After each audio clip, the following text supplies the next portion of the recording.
Salut à tous, c'est Steven et aujourd'hui dans cette nouvelle vidéo je vais vous expliquer comment activer votre iPhone 4 sous iOS 7 si vous n'avez pas la carte SIM d'origine. Moi regardez ici en haut, aucune SIM, donc ça fonctionnera si vous n'avez pas la carte SIM d'origine, si vous n'en avez tout simplement pas, ou encore si vous avez oublié votre code PIN.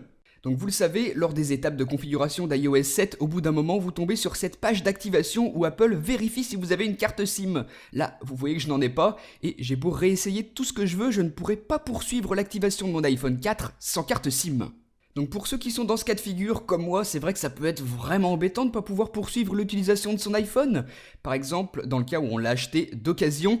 Et d'ailleurs sur iTunes, regardez ce qu'on nous affiche. Aucune carte SIM n'est installée dans l'iPhone que vous tentez d'activer. Et impossible donc d'utiliser iTunes, impossible de faire quoi que ce soit.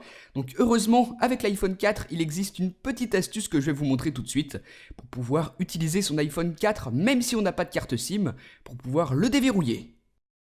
Retour sur notre iPhone 4 et maintenant on va devoir le brancher à notre ordinateur à l'aide du câble dock USB que voici.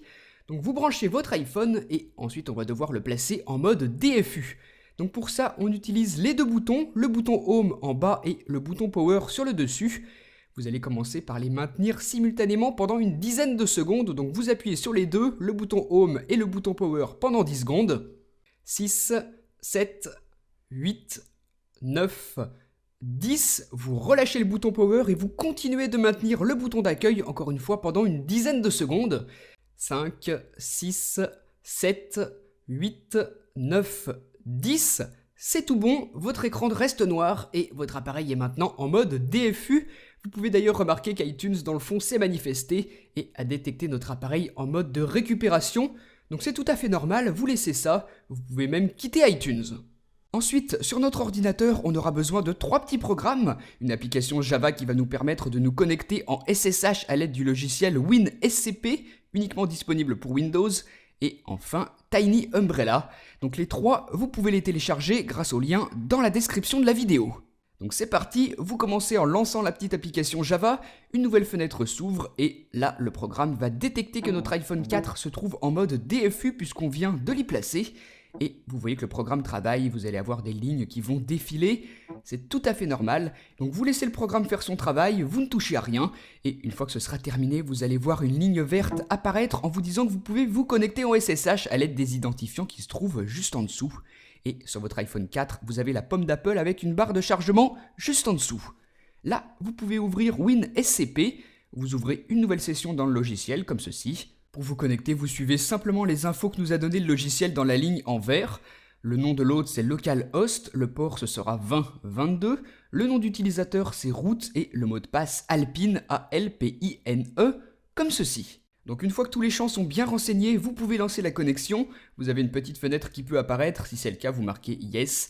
Et cette fenêtre s'ouvre avec à gauche les fichiers de votre ordinateur, à droite ceux de votre iPhone et ici le bouton Terminal. Donc vous appuyez dessus, vous lancez une connexion avec le terminal et là on va simplement taper cette ligne de commande mount.sh, M-O-U-N-T.sh, comme ceci pour monter les deux disques MNT1 et MNT2.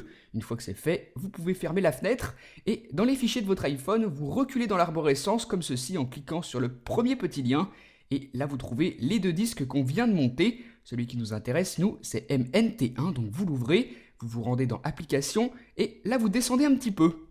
On va chercher un dossier qui s'appelle setup.app. Donc le voici, c'est celui-ci, et c'est lui qui contient les informations de connexion qu'on nous demande lors de la configuration d'iOS 7. Donc ce qu'on va faire, c'est qu'on va le supprimer, comme ça on est sûr de ne plus avoir les infos de connexion qui nous seront demandées pour notre carte SIM lors de la configuration d'iOS 7. Donc vous supprimez ce dossier, et une fois que c'est fait, c'est tout bon. On ne nous demandera plus cette étape lorsque vous configurez votre iPhone, et on en a fini avec l'ordinateur, vous pouvez fermer toutes les fenêtres, et on va passer à la suite. Notre iPhone 4, lui, se trouve toujours dans cet état avec la pomme d'Apple et la barre de chargement juste en dessous.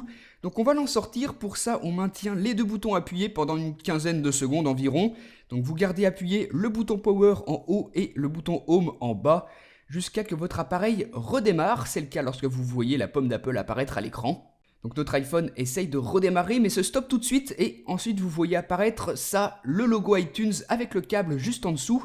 Donc notre iPhone se trouve en mode de récupération Et pour l'en sortir, on va utiliser le logiciel Tiny Umbrella dont je vous avais parlé en début de vidéo. Donc vous l'exécutez, vous attendez quelques secondes qu'il charge et ensuite si des fenêtres comme celle-ci apparaissent, vous les quittez, vous ne vous préoccupez pas de ce qu'elles affichent. Et ensuite, ici sur la gauche, vous avez une série de chiffres qui correspond à votre appareil qui se trouve en mode de récupération, Recovery Device. Donc vous cliquez sur Exit Recovery pour le sortir de ce mode. Sur votre iPhone 4, vous allez voir quelques changements. Le logo iTunes avec le câble va très vite disparaître pour être remplacé par la pomme d'Apple blanche sur fond noir. Donc c'est tout à fait normal, vous laissez faire. Votre iPhone 4 est tout simplement en train de redémarrer. Et une fois que c'est terminé, regardez, on se retrouve sur l'écran de verrouillage. On nous dit toujours qu'on n'a pas de carte SIM installée, mais peu importe, on n'a plus l'étape d'activation et on a tout à fait la possibilité de déverrouiller et utiliser son iPhone 4. Donc voilà comment il fallait s'y prendre pour l'activer sans avoir la carte SIM d'origine.